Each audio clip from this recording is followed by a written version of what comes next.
Welcome everyone, they call me IntroTechOut, and there are now two examples of extremely controversial games in recent gaming history. First Death Stranding and then The Last of Us Part 2. Both these games had armies of people hating on them, calling them trash and poorly made. At the same time, these games also had armies of people defending them, calling them masterpieces. In both cases, these armies went to war, attacking anyone and everyone who disagreed with them and strawmanning them into oblivion. Oh, you don't like Death Stranding? Then you probably haven't played it and you don't understand the deeper meaning of the story. Oh, you like Last of Us Part 2? Well, then you're probably a complete idiot, unable to recognize bad writing.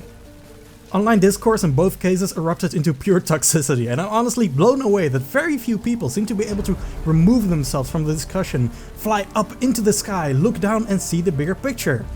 So that's what I'll try to do in this video. I kind of hope to shed a light on what I think is going on, and I invite you to discuss further in the comments. Let's begin. So about Death Stranding, I loved it. The gameplay was a lot of fun, the story was incredible, the soundtrack was amazing, the graphics were breathtaking, and the setting was so unique that it completely blew me away. There were moments around the beginning where I was very critical of the game and I honestly expected to hate it by the end, but then a couple hours in, for some reason, all my criticisms started taking a backseat and I found myself unable to lay the controller down. Every moment I wasn't playing this game, I was thinking about it, and even after I completed the story, I couldn't get the game nor soundtrack out of my head for weeks. It was genuinely one of my favorite gaming experiences last generation. Of course I expected others to share my love for the game, I mean, why wouldn't I? But when I went on the internet after completing the game, I was met with a war zone. Turns out many people absolutely hated this game. Not just dislike or not my thing, no, this was hate. They thought the setting was badly thought out, the story was pretentious and the writing terrible. Some of these might sound similar to you because some of these are the exact things that got said about The Last of Us 2. I honestly could make this video from hundreds of different angles, but I'll try to mainly focus on story. The gameplay of Death Stranding was very divisive too after all, but I think in that case the objective truth is a bit more obvious. The gameplay of Death Stranding is pretty good and all around well designed, though combat was flawed. The gameplay was simply not for everyone. I think it was more a target audience issue than a core problem with the game. And yes, the marketing did show gameplay, it's more that the cinematic trailers probably shaped an expectation that Death Stranding was more in line with other PlayStation exclusives. But the divide over the story of Death Stranding was a lot more interesting in my opinion. That game and The Last of Us 2 both forced me to think about what makes a story great and why people can have such different experiences. I've come up with some hypotheses that I'd like to discuss as a result. In my opinion, the ultimate goal of a story is to immerse and engage you. Stories don't necessarily need to make you feel good all the time, but they do need to allow you to suspend your disbelief and allow you to immerse yourself. A story should make you so engaged with the puppets that you forget there's a puppet master controlling them. The problem with this definition of a good story is that it's highly subjective. Everyone has a different tolerance for what they feel is bad writing, bad pacing and out of character behavior. And that tolerance is not even consistent. Sometimes it just takes one thing to take you out of a story, and sometimes you'll overlook major flaws that got other people upset. And I think that's the fun part. I don't think one person can give an objective statement on the quality of a story. I think the most objectively we can rate a story is to gather every opinion anyone has ever had about it, throw it on a pile and just look at what the general consensus is.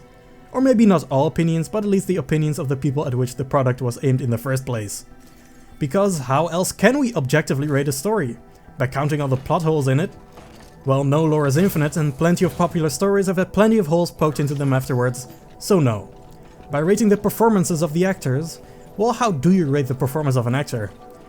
Yes, how good someone's acting is once again directly related to how immersed the viewer or player felt when they were on screen, which remains highly subjective.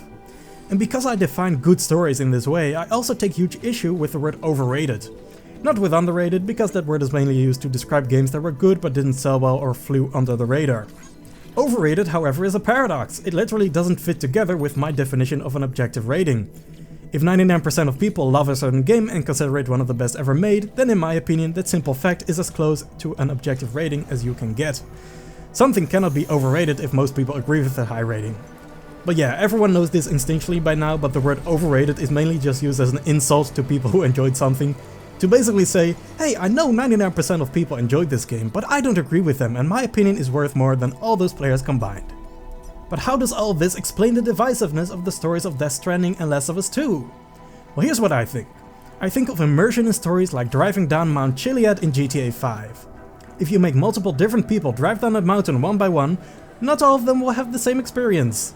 Some will race down a mountain without hitting anything. Some will crash into a rock and give up. Some will fall off the central path early on, but make a recovery a bit later. Some will drive down a mountain almost flawlessly only to fall off the path and crash and burn at the end. The roughness of the terrain in this analogy is equivalent to how solid the writing is. Universally acclaimed stories like Harry Potter or The Lord of the Rings are really smooth mountains with a wide central path down. There are still a lot of rocks and obstacles, but you'll only really drive into them if you purposefully drive away from the main path or are just really unlucky. Controversial stories like Last of Us 2 have quite rough terrain. Sometimes it just takes one obstacle to send you flying off the trail, unable to climb back to a state of immersion. The problem with the conversation around the two games I keep mentioning is that the people who love them often fail to recognize that other players who raced down that narrative mountain mostly didn't want or expect their immersion to be broken by those obstacles. And the players who hated those games often fail to recognize that the players who didn't hit any obstacles on the way down could have had a genuinely powerful and amazing experience.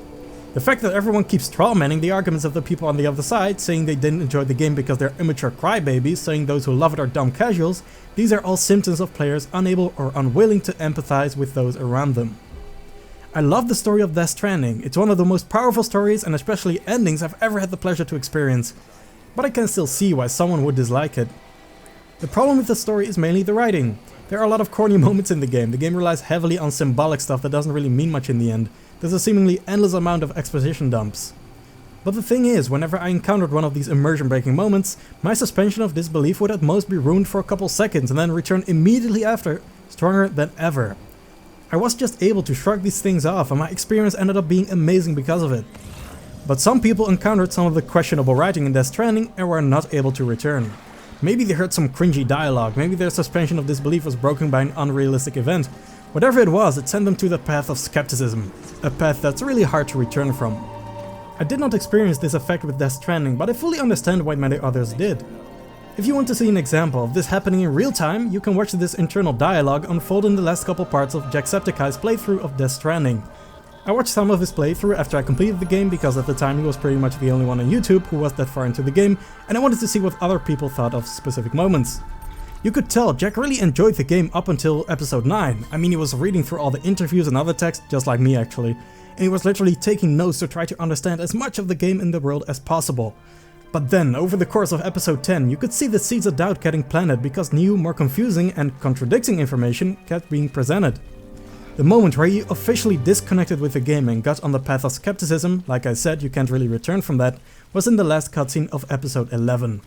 From then on he started questioning everything, which in turn no longer allowed him to suspend his disbelief, and I think in part ruined his experience, or at least made it a lot less impactful. And keep in mind, episode 12 was the last part of his series, so the game lost him just before the ending.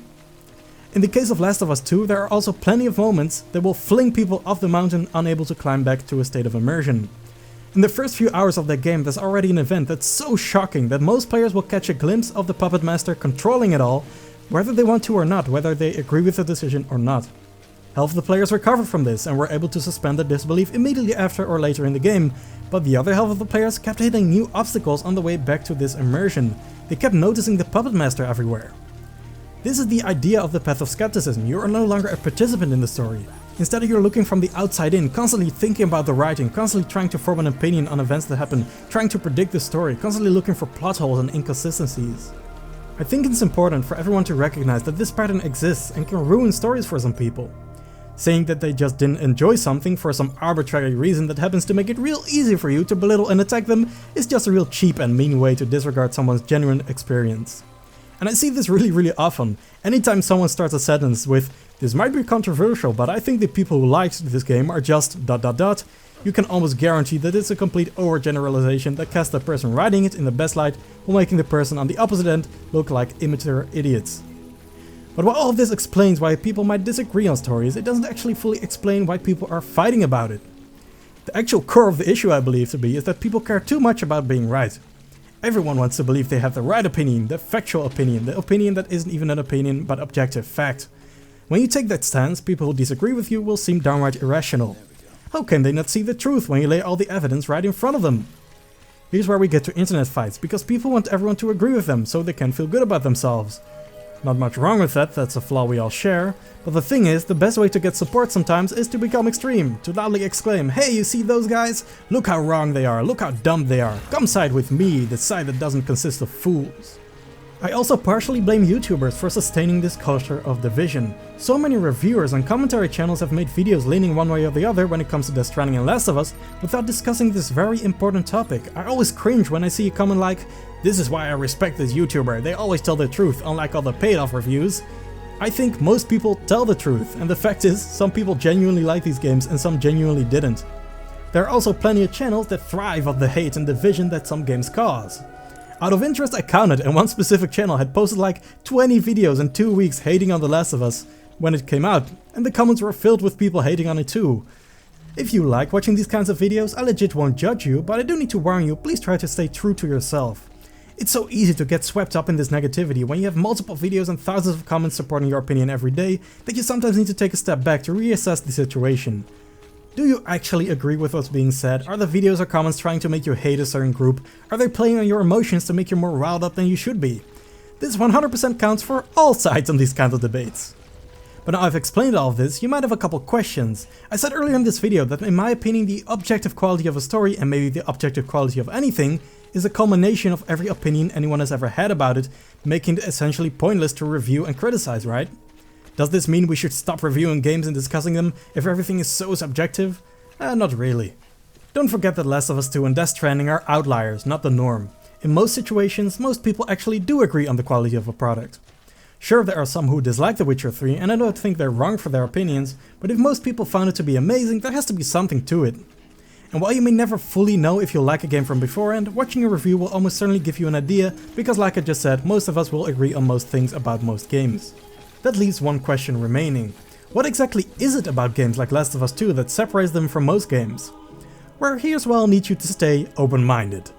If we go with my definition of an objective rating, I think divisive games like this are simply not as good as they could and should be. In other words, the story, or at least telling of the story, in the game is severely flawed. It doesn't matter who thinks what, the objective truth is that half the players who played the game encountered things that ruined their immersion and took them out of the experience, permanently. It's one thing if the game wasn't aimed at these people, like of course you'll hate it if you don't like story-driven Naughty Dog type games, but in this case the game was clearly marketed towards the people who loved the first game, and a lot of them have been genuinely let down. They wanted to like the game, they really did, and I think Naughty Dog failed them. I sometimes see the strawman argument of, "Oh, you would have hated this thing no matter what," but that's almost never true. Somewhere out there a version of Last of Us 2 exists that almost everyone would have enjoyed, both the people who love the actual version and those who hate it. And I'm not even talking about a version with a completely different story. What you need to realize is that people are generally really bad at formulating opinions.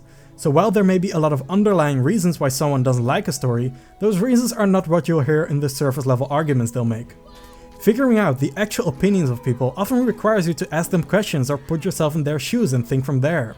But going back to the better version of The Last of Us 2, I genuinely believe that with different marketing and some tweaks to scenes, writing, plot points and character motivations, Naughty Dog could have made the exact same premise work in a way that would have allowed a large majority of players to be immersed, instead of 50%.